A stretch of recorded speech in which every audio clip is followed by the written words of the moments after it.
Hi friends, நோய் நாடி நோய் முதல் நாடி அது தணிக்கும் வாய் நாடி வாய்ப்பச் செயல். நான் உங்கள் சித்த மருத்துவர் டாக்டர் பாரதி பேசுகிறேன். நம்ம சங்க மருத்துவம் சேனலில் மூலிகைகள், மருந்துகள், நோய்கள்லாம் பற்றி பார்த்துட்டு வரோம். அதில் நம்ம இன்றைக்கி பார்க்க போகிற மெடிசன், அதாவது இன்றைக்கி பார்க்க போகிற மருந்து என்ன அப்படின்னு பார்த்தீங்கன்னா குங்கிலிய வெண்ணெய். அதை பற்றி தான் பார்க்க போகிறோம். இந்த குங்கிலிய வெண்ணெயில் சேரக்கூடிய பொருட்கள், இன்க்ரீடியன்ட்ஸ் என்னென்ன அப்படின்னு பார்த்தீங்கன்னா குங்கிலியம் பேர்லே இருக்குது. குங்கிலிய வெண்ணெய் பேர்லே குங்கிலியம் இருக்குது, அதனால் குங்கிலியம் தான் மெயினாக சேருது. அது கூட செலஃபாமா நல்லெண்ணெய், செலஃபாமா தேங்காய் எண்ணெய் சேர்த்து ப்ரிப்பேர் பண்ணுறாங்க. அது கூட தண்ணியும் இளநீரும் சேர்த்து ப்ரிப்பேர் பண்ணுறது தான் இந்த குங்கிலிய வெண்ணெய். அதை நல்லா கிண்டிகிட்டே இருந்தாங்கன்னா வெண்ணெய் ஃபார்மேட்டில் வரும்.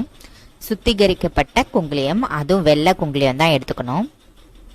எடுத்து அதை பொரிச்சு எடுத்துட்டு அது கூட இந்த நல்லெண்ணெய், அப்புறம் தண்ணி, இளநீ சேர்த்து நல்லா வெண்ணெய் பதத்தில் கிண்டிட்டு வந்தாங்கன்னா இந்த குங்கிலிய வெண்ணெய் ரெடி ஆகிடும்.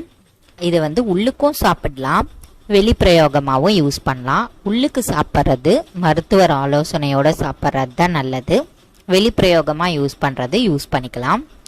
புண்ணு, தீராத புண்ணெல்லாம் இருக்குல்ல, அதுக்கெல்லாம் தீப்பட்ட புண்ணு, அதுக்கெல்லாம் இதை யூஸ் பண்ணிக்கலாம். ஆனால் உள்ளுக்கு சாப்பிட்றது என்னென்னா பேர்னிங் சென்சேஷன், எரிச்சல் இருக்கும், ஒரு மாதிரி காந்தல் இருக்கும், யூரின் சரியாக போகாது, யூரின் எரிச்சலாக இருக்கும், தொண்டை எரிச்சலாக இருக்கும், வயிறு எரிச்சலாக இருக்கும், வயிறில் புண்ணு ஜாஸ்தியாக இருக்கும். இது எல்லாத்துக்குமே இந்த குங்கிலிய வெண்ணெய் சாப்பிடலாம். ஏன்னா புண்ணு ஆற்றுறதுக்கு தான். குங்கிலியமும் புண்ணாத்தும், இளநீயும் புண்ணாத்தும், நல்லெண்ணெய் இல்லை தேங்காய் எண்ணெய் அதுவும் புண்ணாத்தும் ப்ளஸ் குளிர்ச்சியும் இது. ஸோ அதனால் அந்த எரிச்சல், வலி, புண்கள் இந்த மாதிரி இருக்கிற இடத்துலையும் இது உள்ளுக்கு இருக்கிறது. இப்போ உடம்பு உள்ளே இருந்துச்சு அப்படின்னா நம்ம வெளியே அப்ளை பண்ண முடியாது. ஸோ அதனால் உள்ளுக்கு சாப்பிட்றது. ஆனால் தகுந்த மருத்துவர் ஆலோசனையோட எவ்வளோ அளவு எடுத்துக்கணும் அப்படின்னு சொல்லிட்டு பார்த்துட்டு தான் நம்ம சாப்பிடணும். அவங்க உடம்பு கண்டிஷனுக்கு இப்போ புண்ணவே இருக்கும், ஆனால் இது வெண்ணெய் ஃபார்மேட்டில் இருக்குது. இன்னொன்று ரொம்பவும் குளிர்ச்சி. ஸோ அதனால் சைனஸ் ப்ராப்ளம் இருக்கவங்க, அந்த மாதிரி இருக்கிறவங்களாம் தகுந்த மருத்துவர் ஆலோசனையோட கேட்டுட்டு சாப்பிட்றது நல்லது.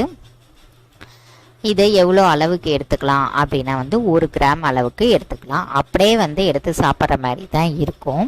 இதை மிக்ஸ் பண்ணால் சரியாக மிக்ஸ் பண்ணாது. ஏன்னா வெண்ணெய் ஃபார்மேட்டில் இருக்கிறதுனால அப்படியே எடுத்து நம்ம அப்படியே சாப்பிட்ற மாதிரி தான் இருக்கும்.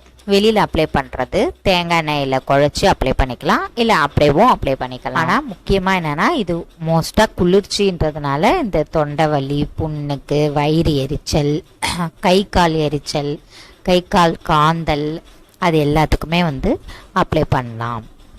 இதே மாதிரி பல வீடியோக்களை பற்றி பார்க்குறதுக்கு நம்ம சங்க மருத்துவம் சேனலை சப்ஸ்கிரைப் பண்ணுங்கள், லைக் பண்ணுங்கள், ஷேர் பண்ணுங்கள், கமெண்ட் பண்ணுங்கள்.